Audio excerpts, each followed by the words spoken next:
10,000 की है। अगर उसने मॉर्गेज दिया है तो रियलाइज वैल्यू अलग होती है। अगर मॉर्गेज नहीं है तो इसकी वैल्यू रियलाइज की जाती है। तो पता है हमेशा बिड में पैसा या तो कम मिलता है या तो बहुत ज़्यादा मिलता है। और कभी कभी होता है कि इसकी वैल्यू 10,000 की जगह मान लो उसको 2,000 रुपीज़ मिले, तो इसी को कहते हैं estimated to produce. Estimated to produce. ठीक है, क्लियर है। जो रियलाइज्ड वैल्यू होगी that is called estimated to produce. Okay. Book value clear है। बुक वैल्यू क्या होती है? शीट में रियल वैल्यू होती है, जो वैल्यू लिखी होती है एसेट की that is called book value. और रियलाइज वैल्यू होगी जब उसको सेल किया जाएगा, सेल करने के बाद जो पैसा मिलेगा that is called a estimated to produce. तो खैर एसेट के बारे में यहाँ बात करते हैं। देखो मेरी चली एसेट्स है। एक कॉलम ऑलरेडी हमारा बना हुआ था लायबिलिटीज का, यहाँ एस्टिमेटेड टू प्रोड्यूस हम लोग लिखेंगे।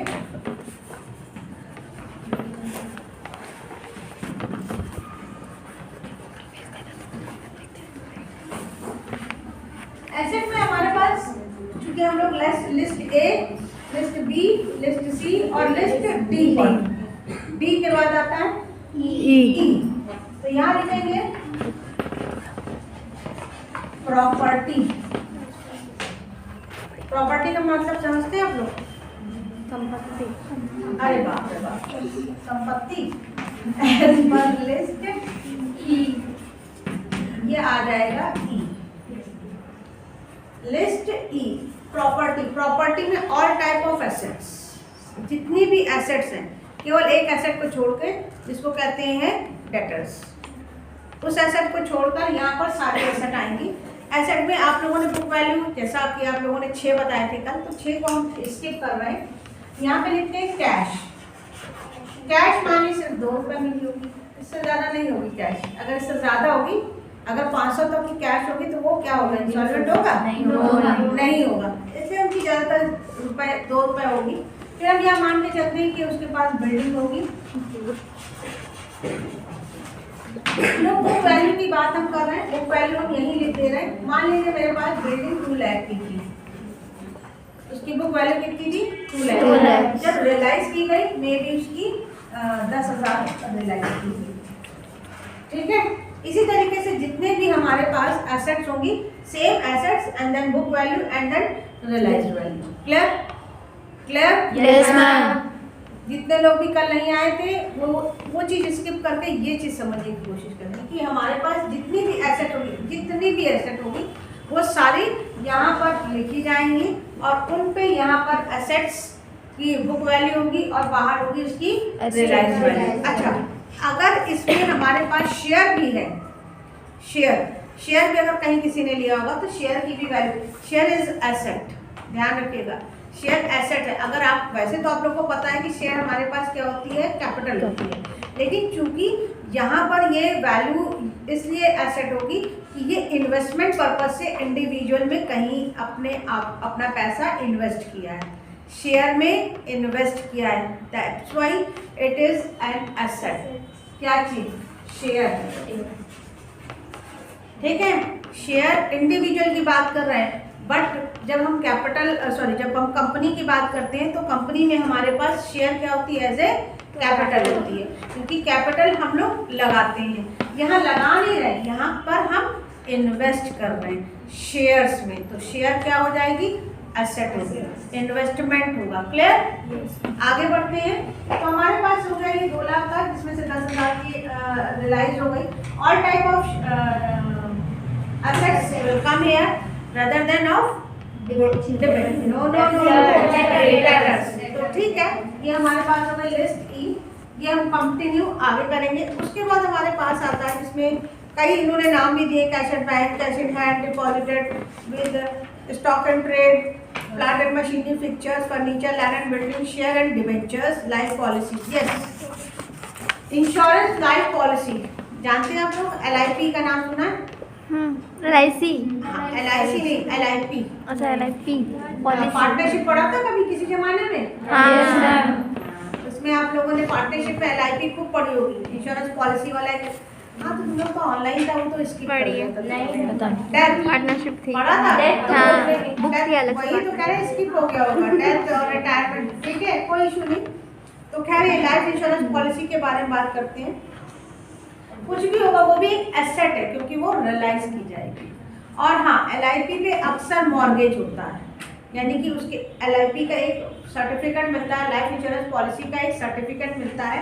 लाइफ इंश्योरेंस कॉरपोरेशन एक बड़ा सा जिसे ऑर्गेनाइजेशन है, उसके अंदर लाइफ इंश्योरेंस पॉलिसी होती है, वो भी एक पर्सन की। तो लाइफ इंश्योरेंस पॉलिसी भी मॉर्गेज किया जाता है। मॉर्गेज किसको किया जाएगा? जब भी कोई लोन लेंगे।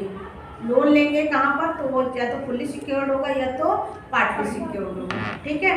तो वहाँ पर लोन लेने के लिए LIP का यूज़ किया जाता है, या इनमें से कोई भी एसेट यूटिलाइज की जाएगी। अगर ये भी ध्यान रखिएगा, अगर वो मॉर्गेज में है तो वो यहाँ नहीं आएगी। कोई भी एसेट अगर मॉर्गेज में है तो वो यहाँ नहीं आएगी। ध्यान रखना है 2 पॉइंट। पहले चीज, सारी एसेट्स आएंगी।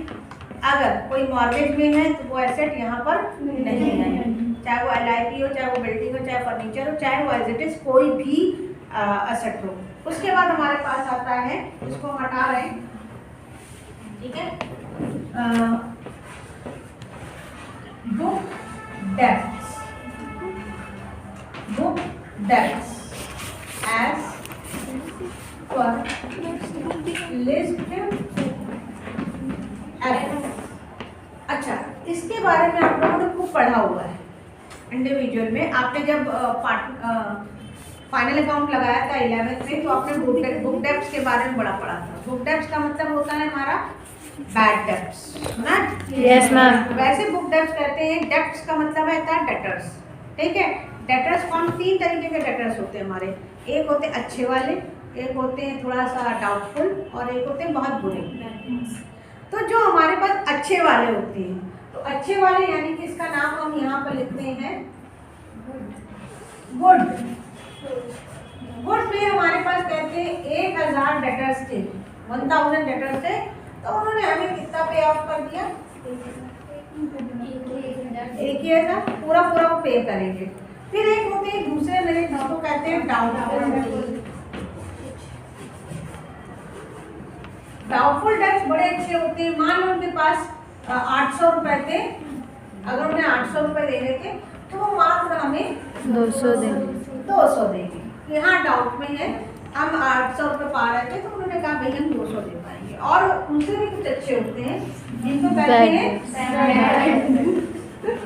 वो ये सबसे अच्छे होते हैं, कहते हैं हमारे पास इतना रुपया था हम दे नहीं पाएंगे, वो नहीं दे पा रहे, तो वो बैड हो गए।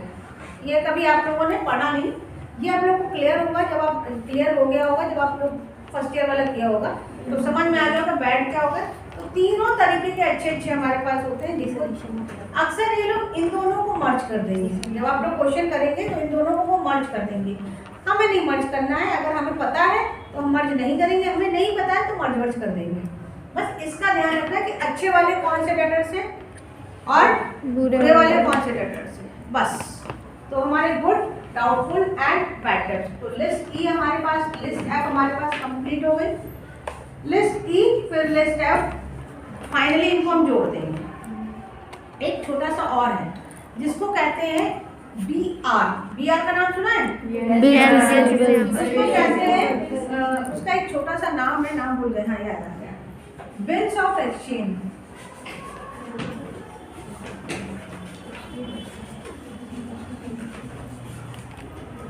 एज पर लिस्ट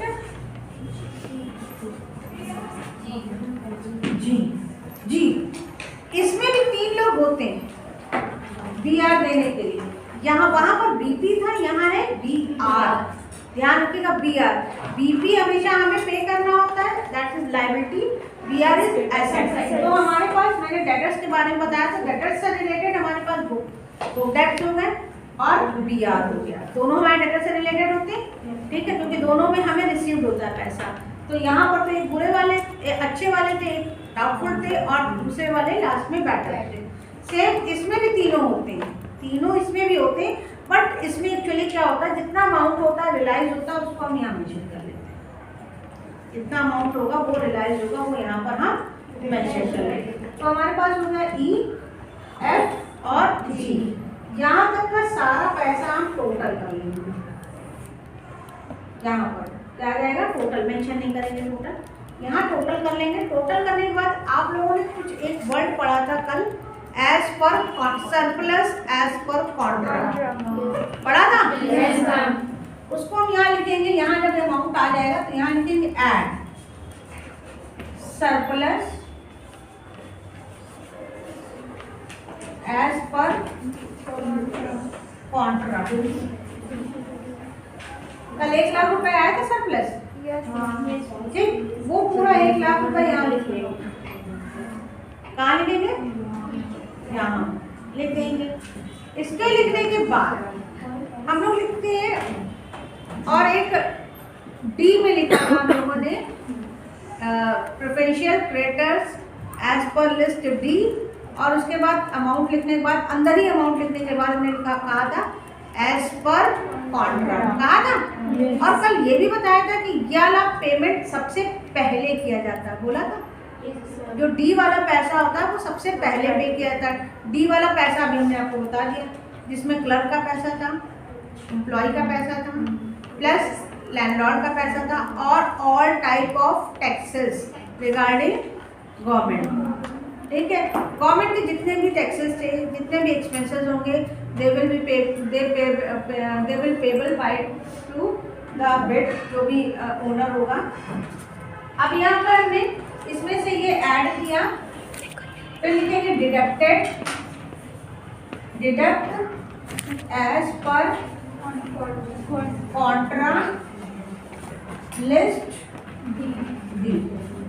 ये यहाँ पर आया, इसमें से माइनस किया, ये अमाउंट आएगा। रुक जाओ, अभी बस रुक जाओ। क्या किया हमने? सारा टोटल किया। टोटल करने के बाद हमने क्या माइनस किया, इसमें ऐड किया सरप्लस। सरप्लस कौन सा? Fully secured creditors as per list B, उससे पैसा आया, ऐड ऑन किया, लिस्ट डी वाला माइनस किया, हमारे पास आया जो भी अमाउंट, उस अमाउंट, उस बचे हुए अमाउंट को जो लायबिलिटी टोटल की थी, उस टोटल लायबिलिटी से हमने इसको माइनस किया।